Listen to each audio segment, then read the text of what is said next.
Hello dear friends, this is Sandeep Kumar and you are watching Social Science Study by Sandeep sir, and today we will discuss about second chapter of the history in class 10th Nationalism in India.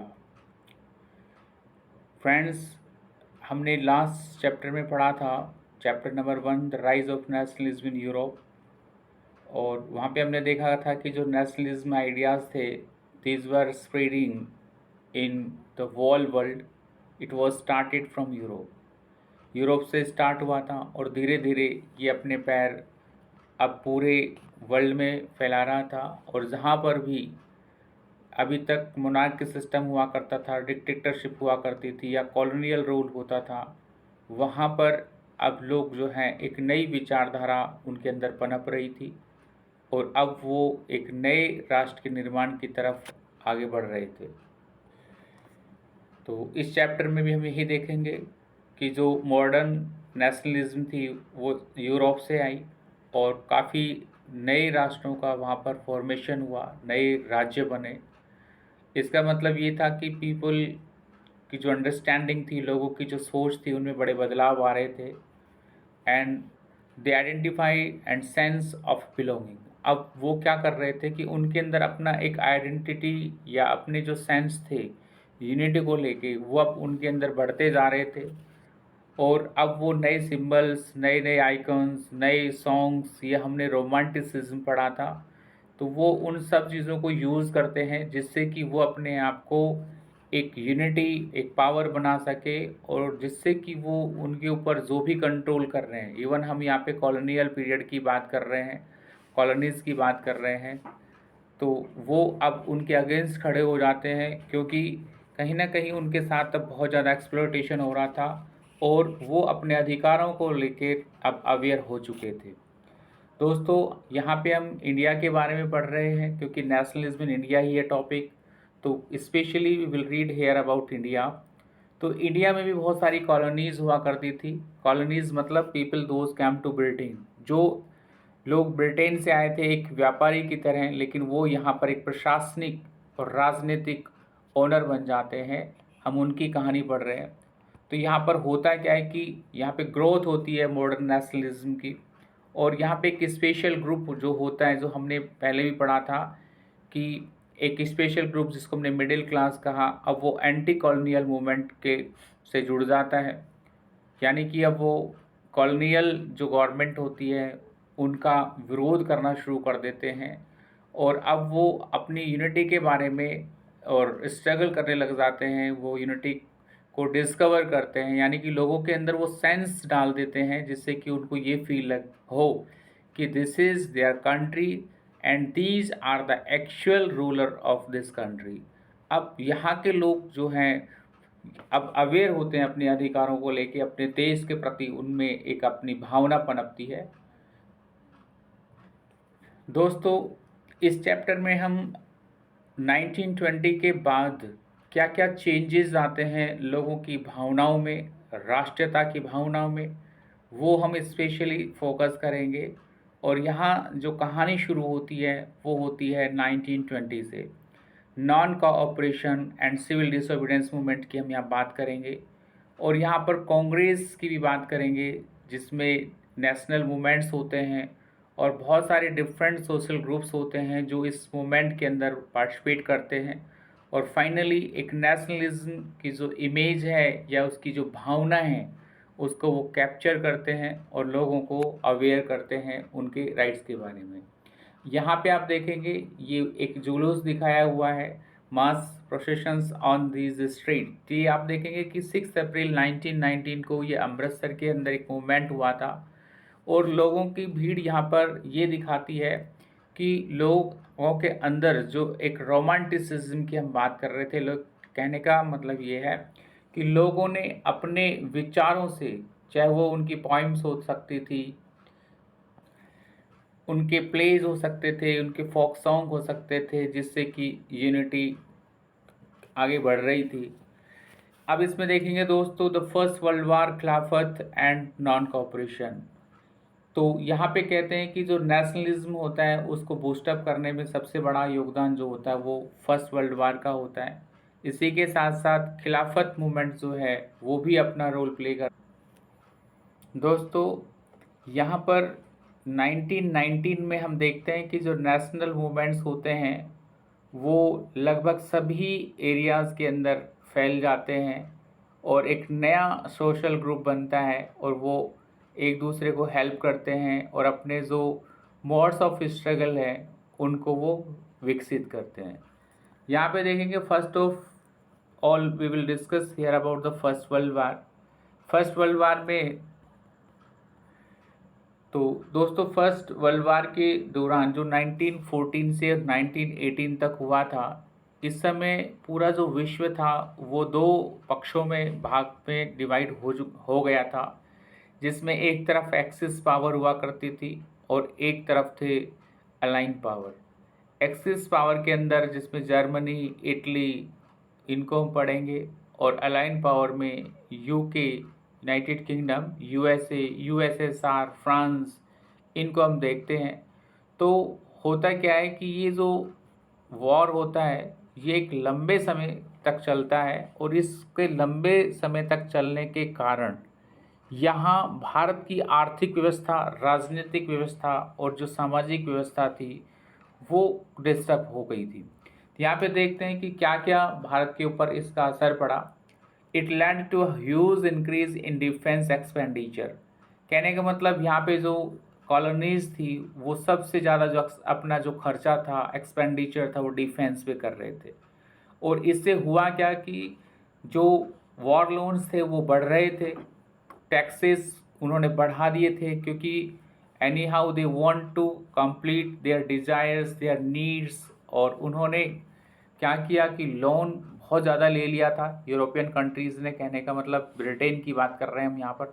और Britain इसकी क्षतिपूर्ति करने के लिए जो अपने colonies होती थी वहाँ पर टैक्सेस को इंक्रीज़ कर रहे थे, कस्टम ड्यूटीज़ को बढ़ा दिया गया था, इनकम टैक्स भी इंट्रोड्यूस कर दिया। इसी के साथ साथ यहाँ पर जो प्राइसेस थे कॉमन चीज़ों के वो डबल हो गए थे। 1913 से 1918 के पीरियड में उनके रेट डबल हो गए थे। ये कुछ ऐसी कंडीशंस थी जिससे लोगों के अंदर एक आक्रोश पैदा हो जाता है, क्योंकि वो एक आर्थिक समस्या से भी जूझ रहे थे और उनकी जो लाइफ थी वो बहुत ही हार्ड हो गई थी। मतलब कॉमन जो लोग थे उनके सामने बहुत सारे चैलेंजेस आ गए थे, जैसा कि उनके पास इनकम सोर्सेज नहीं थे लेकिन टैक्सेस इंक्रीज़ कर दिए और वो उनको पे करने होते थे। और ग्रामीण क्षेत्रों की बात करें तो वहाँ पर भी उनका जो गुस्सा था वो बढ़ रहा था। अब यहाँ पे जो क्रोध बढ़ रहा है उससे हमें एक फ़ायदा ये हो रहा है कि लोगों के अंदर एक यूनिटी आ रही है और मतलब पीपल अब these are ready to fight in a unity with colonies. अब वो तैयार हैं, अब वो लड़ने के लिए कहीं ना कहीं तैयार हो जाएंगे, क्योंकि सभी की समस्याएं एक जैसी थी। तो यहाँ पे देखते हैं जो विलेजर्स होते हैं उनको ज़बरदस्ती आर्मी के अंदर भर्ती किया, उनको सोल्जर्स में एज ए सोल्जर्स उनको सप्लाई किया जा रहा था, फोर्स रिक्रूटमेंट की जा रही थी गाँव के अंदर। और इस बात को लेके गाँव में बहुत ज़्यादा गुस्सा हो गया था, फैल रहा था। 1918 और 1909 में और 1922 1921 में हमारी जो क्रॉप्स थी, फसल थी, वो भी फेल हो चुकी थी काफ़ी एक बड़े पार्ट में इंडिया के अंदर। और इसका रिजल्ट ये हुआ कि यहाँ पे फूड की शॉर्टेज हो जाती है। अब यहाँ पे होता क्या है कि इसके साथ साथ यहाँ पे एपिडेमिक हो जाता है। अकॉर्डिंग टू सेंसस ऑफ 1921 की अगर बात करें तो 12 टू 13 मिलियन पीपल ये इससे पीड़ित हुए और अकाल से पीड़ित हुए और भूखमरी फैली और काफ़ी सारी बीमारियाँ फैल जाती है। एक तरीके से कह सकते हैं कि एक अकाल की स्थिति पैदा हो जाती है और इसमें 120 से 130 लाख लोगों को ये जो अकाल था ये झेलना पड़ा।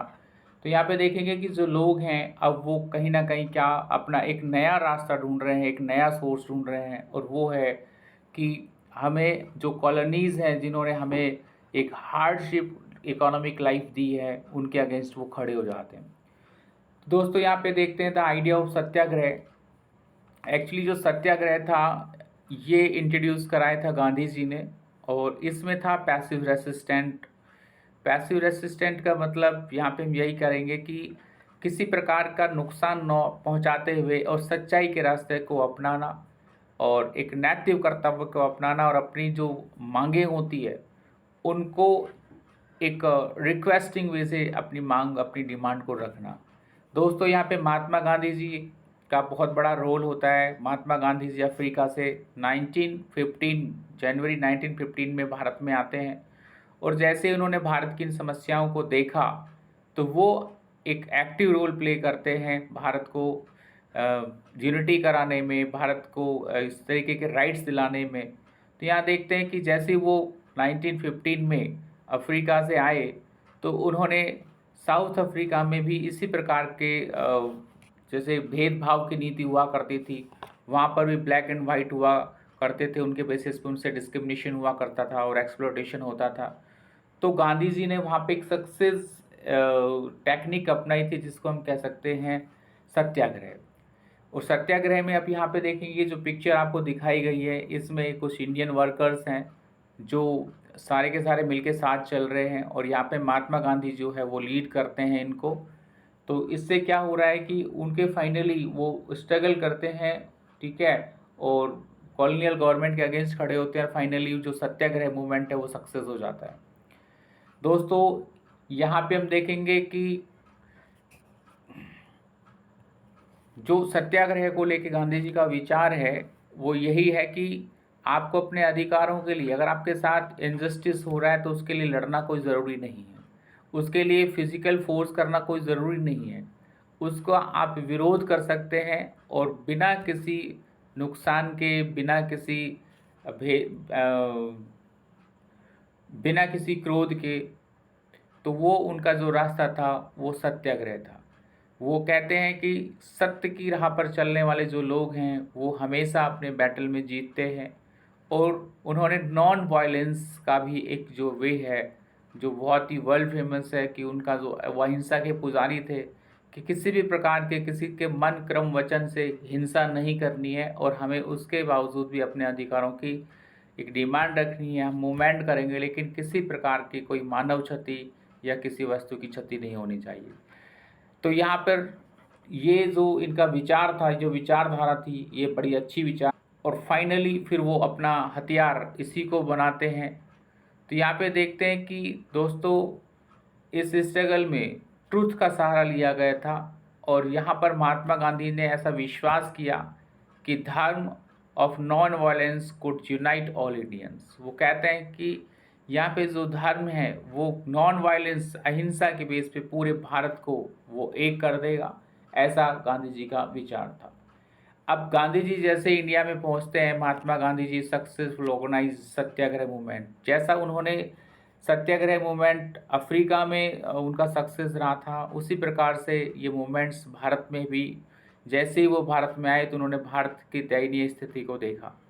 और जब उन्होंने भारत की दयनीय स्थिति को देखा तो 1917 में उन्होंने चंपारण बिहार में वहाँ पर यात्रा की और वहाँ के किसानों से मिले जिनको फोर्स किया जा रहा था कि वहाँ पर इंडिगो प्लांटेशन के लिए।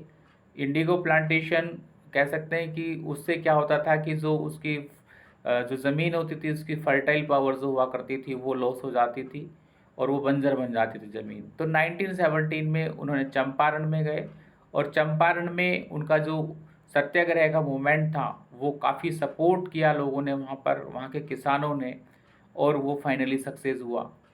दूसरा इनका जो मूवमेंट था वो खेड़ा डिस्ट्रिक्ट गुजरात के अंदर, यहाँ पर भी वो सक्सेस हुए।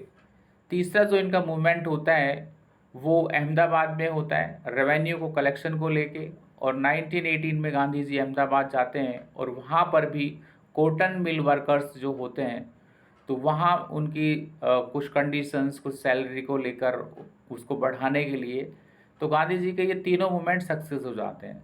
फर्स्ट इज 1917 जो कि चंपारण बिहार था, सेकंड अगेन 1917 ये खेड़ा गुजरात में था, और तीसरा 1918 में अहमदाबाद में। और ये तीनों जब सक्सेस हो जाते हैं तो लोगों के अंदर भी एक विश्वास बढ़ जाता है इस मूवमेंट को लेके, इन विचारों को लेके, और इससे गांधी जी भी एक नेशनल लीडर बन जाते हैं।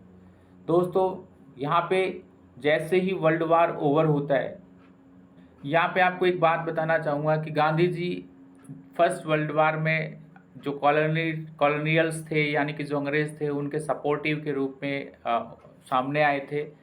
और जो भी उनकी बातें हुई हो, लेकिन बाद में होता क्या है कि जो ब्रिटेन होता है वो वर्ल्ड वार को जीत जाता है।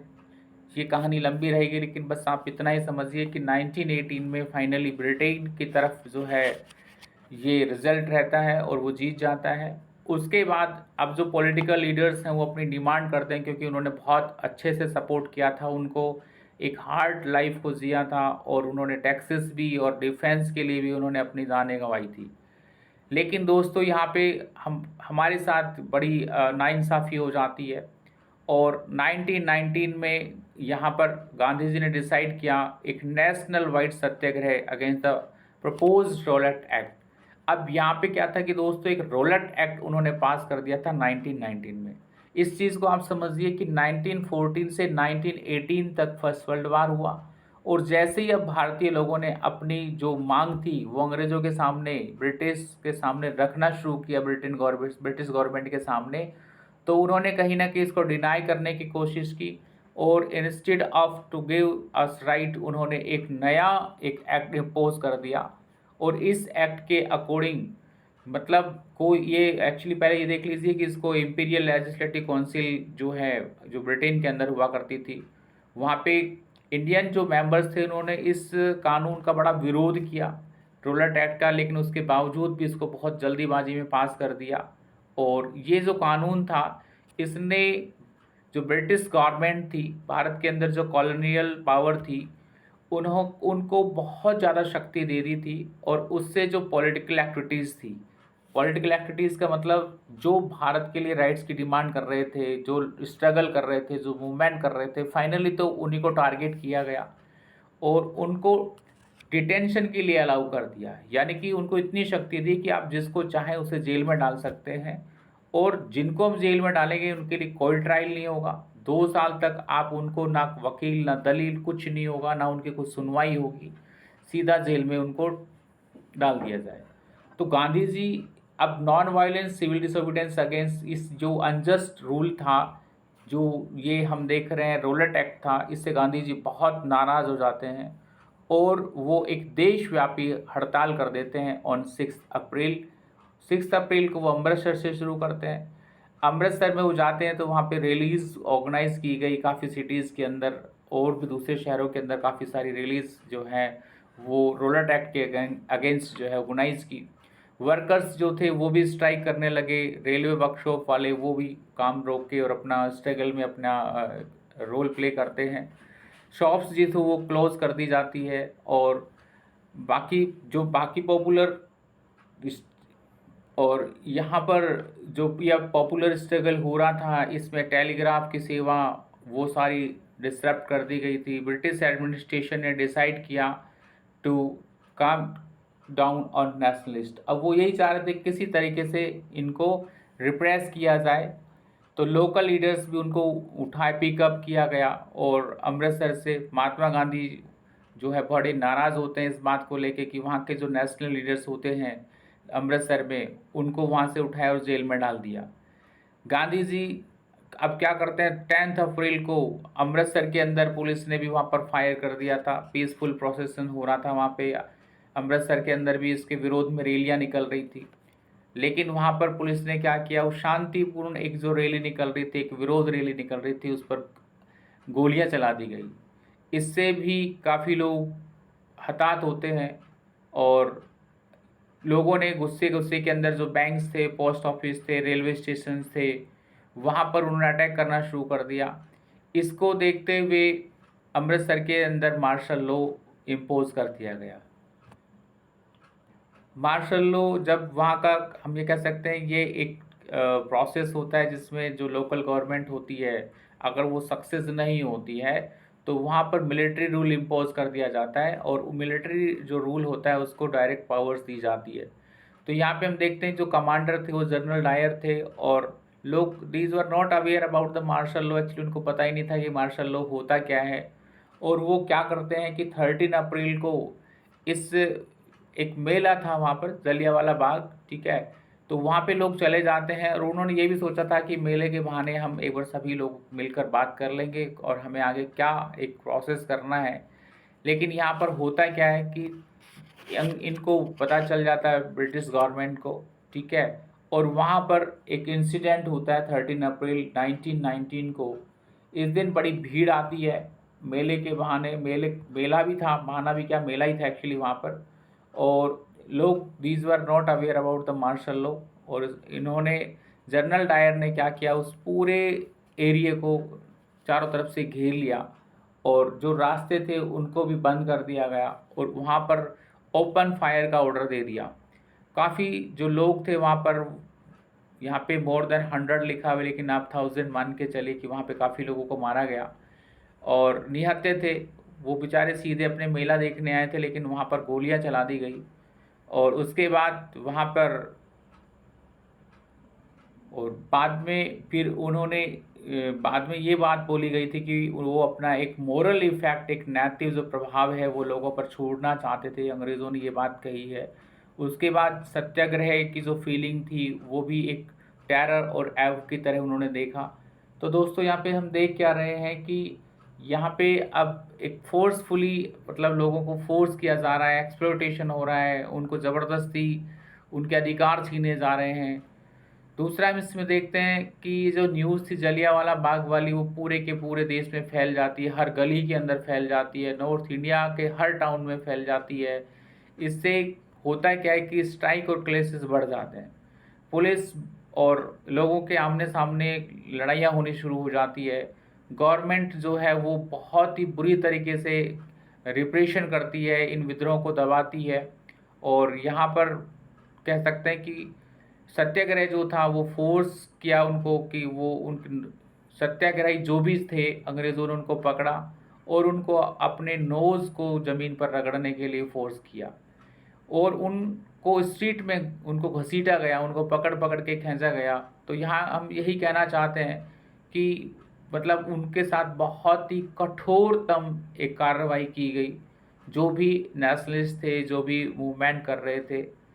अब यहाँ पर लोगों में भी गुस्सा फूट रहा था और उन्होंने भी एक गुजरांवाला नेमो प्लेस, एक गांव है पंजाब के अंदर जो अभी राइट नाउ इन पाकिस्तान, वहाँ पर इन्होंने बॉम्ब डाला और वायलेंस भी फैल जाता है। अब महात्मा गांधी जी बहुत मतलब हताहत हो जाते हैं और उन्होंने इस मूवमेंट को बिल्कुल रोक दिया, ठीक है। तो यहाँ पे देखते हैं रोलट जो सत्याग्रह है वो वाइड स्प्रेड मूवमेंट हो जाता है, ठीक है। और इससे मतलब जो मोस्टली एक्चुअली कहते हैं कि ये जो मूवमेंट थे ये सिटीज़ और टाउन्स के अंदर ही फैल पाए, क्योंकि गांव में अभी भी लोगों को इन सब चीज़ों की चर्चा नहीं थी, इतना सब वो नहीं जानते थे कि उनको करना क्या है। क्योंकि उस समय दोस्तों अपने देश में कोई नेशनल इस तरीके की पार्टीज नहीं होती थी जो पूरे देश के लिए डिसीजन ले सके। तो महात्मा गांधी जी अब वो महसूस करते हैं कि उनको एक ऐसा मूवमेंट लॉन्च करना चाहिए, एक बहुत बड़ा मूवमेंट लॉन्च जो है वो लॉन्च करना चाहिए इंडिया के अंदर, जिससे कि हम पूरे देश को एक कर सकें।